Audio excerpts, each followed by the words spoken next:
1. 시작하기 세월의 언덕에서 마주한 진실. 70살이 되어 뒤돌아보니 이제야 보이는 것들이 있습니다. 젊은 날에는 앞만 보고 달리느라 발밑에 핀 작은 꽃들이 보이지 않았고, 중년의 고개에서는 자식들 뒷바라지하느라 내 어깨에 내려앉은 그림자를 돌볼 겨를이 없었지요. 그렇게 정신없이 파도를 넘다 보니 어느덧 머리 위에는 하얀 서리가 내려앉았습니다. 거울 속의 낯선 노인을 보며 문득 나는 누구로 살아왔나 자문해 보게 됩니다. 여러분, 인생이라는 긴 여정에서 우리는 참 많은 것을 배웠습니다. 하지만 정작 가장 중요한 수업, 즉 품위 있게 나이 드는 법에 대해서는 누구에게도 배운 적이 없지요. 학교에서도 직장에서도 가르쳐 주지 않았습니다. 나이가 든다는 것은 단순히 숫자가 늘어나는 것이 아닙니다. 그것은 내 삶의 모든 경험을 한 방울의 진액으로 응축하여 세상이라는 바다에 마지막 향기를 남기는 과정입니다. 그런데 그 향기가 향기롭기 위해서는 우리는 지금 이 순간부터 아주 냉정해질 필요가 있습니다. 사랑하는 가족에게조차 내어주지 말아야 할 마음의 빗장이 있다는 사실을 깨달아야 합니다. 오늘 여러분과 함께 그 고귀한 홀로서기의 지혜를 나누고자 합니다. 홀로서기를 위한 경각심. 준비되지 않은 나이 듦의 차가운 현실. 준비되지 않은 나이 듦은 마치 겨울 들판에 벌거벗겨진 채로 서 있는 것과 같습니다. 우리는 흔히 자식 잘 키워놓으면 나중에 덕 보겠지, 배우자가 곁에 있으니 든든하겠지라고 막연한 기대를 품습니다. 하지만 여러분, 그것은 지독한 착각일 수 있습니다. 신체적인 약화는 예고 없이 찾아옵니다. 어제까지는 거뜬히 올랐던 계단이 오늘따라 천리길처럼 느껴지고 손등에 검버섯은 야속하게도 번져갑니다. 육체가 약해지면 마음의 성벽도 허물어지기 마련이지요. 누군가에게 의지하고 싶고 내 짐을 나누어지고 싶어집니다. 하지만 그 순간부터 우리의 주도권은 서서히 타인의 손으로 넘어갑니다. 내 자식이라 할지라도 그들은 각자의 삶이라는 거친 파도를 넘고 있는 이들입니다.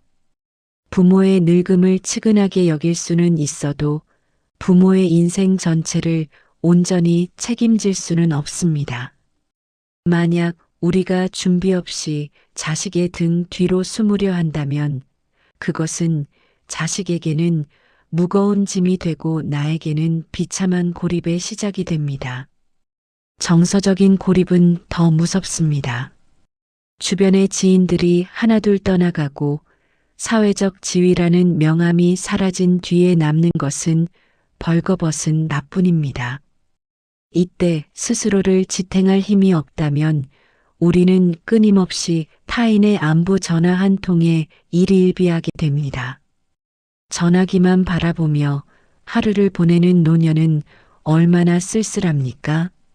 철학적으로 볼 때 인간은 본래 단독자입니다.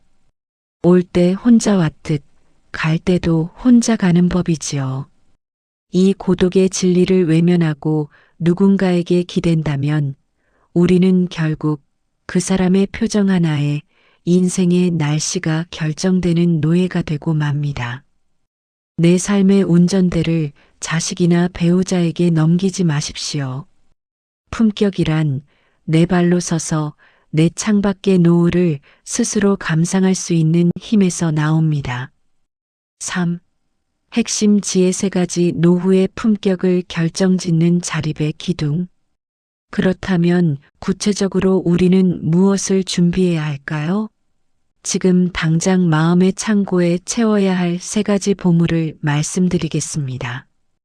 첫째, 정신의 자립. 가족에게도 감춰야 할 나만의 성전을 만드십시오. 나이가 들수록 입은 닫고 주머니는 열라는 말이 있지요.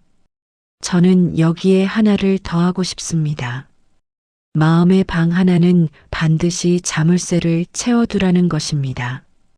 자식에게 내 모든 과거의 고생담이나 현재의 불안감 혹은 숨겨둔 비자금의 액수를 시시콜콜 말할 필요가 없습니다. 부모가 모든 것을 투명하게 드러내는 순간 신비감은 사라지고 존경은 의무감으로 바뀝니다. 우리 엄마 아빠는 아직도 뭔가 단단한 자기만의 세계가 있어라는 인상을 주어야 합니다.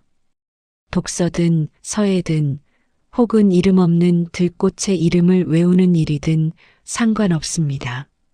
자식이 없어도 친구가 없어도 나를 충만하게 하는 나만의 즐거움을 끝까지 비밀처럼 간직하십시오. 그것이 바로 정신의 자립이며 타인이 침범할 수 없는 노년의 아우라를 만듭니다. 둘째, 관계에 정리 좋은 사람이라는 가면을 과감히 벗어던지십시오.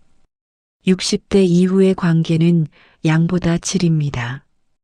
예전에는 경조사를 챙기고 남의 눈치를 보느라 마음에도 없는 모임에 나갔지만 이제는 그럴 에너지가 없습니다.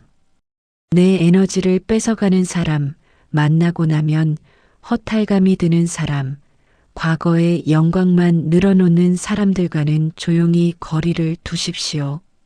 관계를 정리한다는 것은 고립되는 것이 아니라 나 자신과 친해지는 시간을 확보하는 것입니다.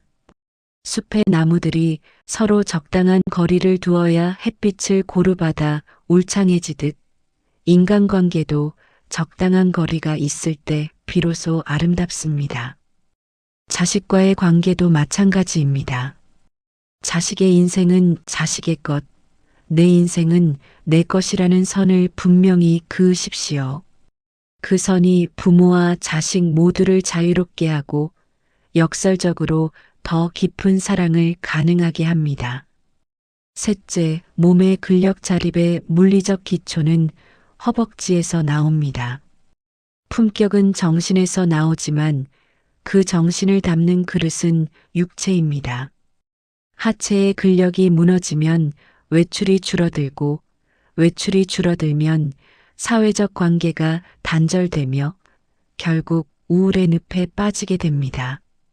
노후의 근력은 단순히 건강하게 오래 사는 것을 넘어 타인에게 폐 끼치지 않을 권리를 보장해 줍니다. 내 힘으로 화장실에 가고 내 힘으로 장을 보러 나가는 그 사소한 일상이 무너지는 순간 존엄성에도 금이 가기 시작합니다. 하루 30분 산책이 보약보다 낫고 스쿼트 한 번이 통장의 잔고보다 든든합니다. 근육은 배신하지 않습니다. 내 몸의 근육이 단단할 때 내 목소리에도 힘이 실리고 자식들도 부모를 함부로 대하지 못합니다. 육체의 자립은 노년의 가장 강력한 무기입니다. 4. 70대의 간절한 조언 60대의 나에게 보내는 편지. 사랑하는 나의 60대 친구여. 70세라는 고개에 올라 숨을 고르며 자네를 내려다보네. 자네는 지금 인생의 가장 찬란한 황혼기에 서 있구먼. 자식들 다 키워놓고 이제야 좀 쉬어볼까 싶은 마음도 들 테고 한편으로는 앞으로 남은 세월이 막막하게 느껴질 때도 있겠지. 내가 딱 10년만 먼저 살아보니 자네에게 꼭 해주고 싶은 말이 있네. 제발 자식의 인생에 자네의 노후를 올인하지 말게. 자네가 가진 것을 다 주고 나면 자네에게 남는 것은 원망과 서운함 뿐이라네. 자네의 통장 잔고를 자식에게 비밀로 하고 자네의 아픈 곳을 너무 자주 호소하지 말게. 대신 그 돈으로 맛있는 것을 사 먹고 그 에너지로 운동화를 끈을 묶게나. 자네가 자립하여 꼿꼿하게 서 있을 때 자식들은 비로소 자네를 한 명의 존엄한 인간으로 바라본다네. 지금 당장 자네의 방을 정리하고 자네의 일과를 스스로 계획하게. 10년 뒤에 나처럼 후회하지 말고 지금 이 순간을 자네 자신을 위해 살게나. 자네는 그럴 자격이 충분하네. 맺은 말 가장 아름다운 노후를 위하여. 여러분 기억하십시오. 나이 들문 저문은 해가 아니라 하루 중 가장 아름다운 빛을 내뿜는 노을입니다. 태양은 질 때 가장 붉고 웅장한 법이지요. 그 노을이 아름다운 이유는 구름과 바람, 그리고 지나온 긴 하루의 모든 흔적을 품고 있기 때문입니다. 여러분의 주름살은 고통의 흔적이 아니라 지혜의 훈장이며 여러분의 백발은 쇠퇴의 증거가 아니라 삶의 숙성된 빛깔입니다. 오늘 당장 바꿀 수 있는 작은 습관 하나를 권해드리고 싶습니다. 오늘 저녁 식사 후에 거울을 보고 나 자신에게 이렇게 말해 주십시오. 그동안 참 잘 살았다. 그리고 앞으로도 나는 나를 책임지며 멋지게 살 것이다. 누구에게도 의존하지 않고 내 공간에서 향기로운 차 한 잔을 음미할 수 있는 여유. 그것이야말로 세상에서 가장 값진 성공입니다. 여러분의 노후가 타인의 손이 아닌 여러분 자신의 따뜻한 손길로 채워지기를 간절히 응원합니다. 지혜로운 삶은 멀리 있지 않습니다. 바로 오늘 내 마음의 빗장을 단단히 걸어 잠그고 나를 사랑하는 것에서 시작됩니다. 오늘 영상은 여기까지입니다. 이 이야기가 마음에 와닿으셨다면 좋아요와 구독 부탁드립니다. 댓글로 여러분의 생각도 나눠주세요. 다음 영상에서 또 만나요. 감사합니다.